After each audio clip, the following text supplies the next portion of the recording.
मिट्टी का तेल भी अगर ज्यादा डाला और घिसा तो कट जरूर उतरती है। तो जिन बच्चों ने भी वो मिक्स मुरलियां, क्या, जिनमें ज्ञान के पॉइंट हटाए भी गए हैं, क्या, कटिंग की गई है, वो मुरलियां अच्छी तरह पढ़ी, माने मिट्टी के तेल को भी अच्छे से यूज किया, तो कट उतरी या नहीं उतरी? बाबा कहते हैं गीता पाठी ब्राह्मण। कैसे ब्राह्मण? गीता पाठी ब्राह्मणों को सुनाओ। गीता ज्ञान कहा जाता है, अमृत नहीं कहा जाता। क्या? गीता ज्ञान अमृत लेने वाले ब्राह्मणों को सुनाओ, ये नहीं कहा। क्या कहा? गीता पाठी ब्राह्मणों को सुनाओ।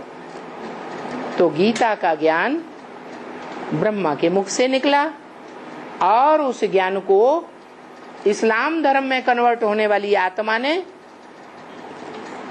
क्या किया? मुखिया बनकर के, राजा बनकर के ब्राह्मणों की दुनिया में कंट्रोल किया। यथा राजा तथा प्रजा। तो प्रजा वर्ग में से जो आत्माएं उस मिट्टी के तेल को अच्छे से यूज किया और यूज करके उन्होंने अपनी आत्मा की कट उतार ली, तो उनके लिए वरदान दिया। क्या? आत्मा की कट उतरने पर तुम बच्चे डायरेक्ट बाप से सीखोगे। ये बच्चे नहीं, वो बच्चे नहीं, ये बच्चे माने ब्रह्मा और ब्रह्मा के फॉलोअर्स, वो बच्चे नहीं। उनकी कट नहीं उतरने वाली, क्योंकि वो इस्लाम धर्म से प्रभावित हो गए, क्रिश्चियन धर्म से प्रभावित हो गए। क्राइस्ट और कृष्ण की राशि मिलाई जाती है, तो वो आत्मा, कृष्ण की आत्मा प्रभावित हो जाती है दूसरे धर्मों से। तो प्रभावित होना माने प्रजा,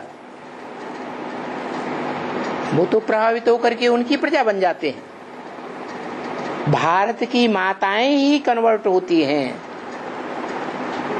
भारत की कन्याओं माताओं को ही कन्वर्ट करके इस्लामी अपने देश में ले जाते। आज भी भारत की कन्याओं को खरीद खरीद करके इस्लाम धर्म के लोग भारत से लेकर के अपने धर्म में, अपने देश में ले जा रहे हैं। ले जा रहे हैं कि नहीं? ले जा रहे हैं। तो वो माताएं कन्वर्ट होती हैं। इसलिए भारत को मातृ प्रधान देश कहा जाता है। क्या कहा जाता है? मातृ प्रधान देश है। क्या खासियत है इस मातृ प्रधान देश की? चाहे वो अव्वल नंबर की भारत की आत्मा क्यों न हो, परम ब्रह्म, बड़ा ब्रह्म माँ है कि नहीं है?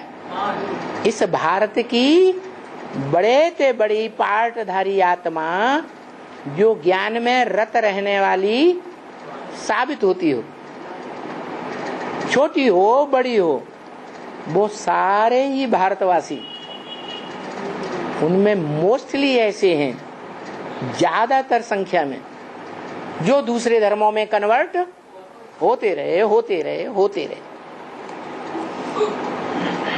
चाहे वो सतयुग का सेकंड नारायण हो, वहां भी कन्वर्ट हो गए द्वापर युग में, थर्ड फोर्थ सेवेंथ नारायण, आठवां नारायण, वो सब द्वापर युग में कन्वर्ट होते रहे। वो नारायण वाली आत्माएं द्वापर में पहुंचती हैं, कलयुग में पहुंचती हैं, ऊपर से धर्मपिता प्रवेश करता है उन नारायण वाली आत्माओं में। तो वो नारायण बनने वाली आत्माएं आधार बनी धर्मपिताओं का या नहीं? आधार माने माता, आधार माने माता। अब उनको फॉलो करने वाली जितनी भी सतयुग की प्रजा है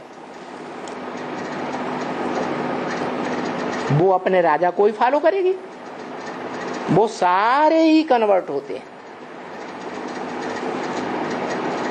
तो भारत मात्र प्रधान देश है,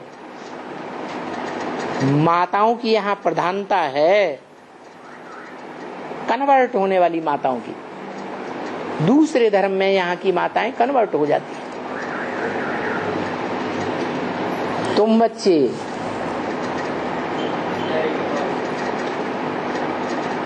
मनुष्य श्रेष्ठ रूपी झाड़ में जो सीधा तना ऊपर जाता है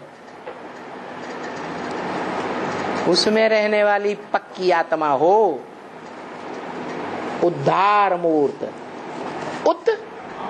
हर क्या ऊपर को हरण करके अपनी आत्मा को ले जाते हो। उद्धार मूर्त माने ऊपर को आत्मा को हरण करके ले जाते, जबरदस्ती हुआ आत्मा को ऊपर ले जाते हो। कोई भी कर्म करते तुम ये प्रैक्टिस पक्की कर लेते हो, कामेंद्रिय की ही कर्म की प्रैक्टिस कर, कामेंद्रिय की ही कर्म की बात मुख्य है। वो कर्म करते हुए भी तुम ऐसी प्रैक्टिस पक्की कर लेते हो कि बुद्धि ऊपर ही जाए, नीचे ना आए। गीता में भी लिखा है, उद्धरेत आत्मा आत्मानम नात्मानम अवसादयेत। क्या? हरे ज्योति बिंदु रूपी आत्मा को मन बुद्धि के द्वारा ऊपर हरण करके ले जाए। क्या? ऊपर हरण करके ले जाए। कर्म करते समय भी ना आत्मानम अवसादयेत, कोई ऐसी स्थिति परिस्थिति भी हो आत्मा को नीचे न गिरने दे। अवसादयेत माने नीचे न गिरने दे। तो तुम वो बच्चे हो उद्धार मूर्त, बीज रूप आत्मा हो, तुम आधार मूर्त नहीं।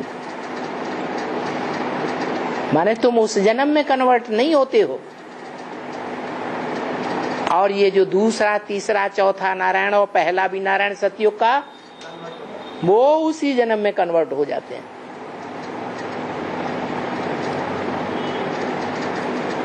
तुम्हारे ऊपर विधर्मी विदेशी जबरदस्ती करके तुमको अपने धर्म में कन्वर्ट नहीं कर सकते। उस जन्म में जैसे बुद्ध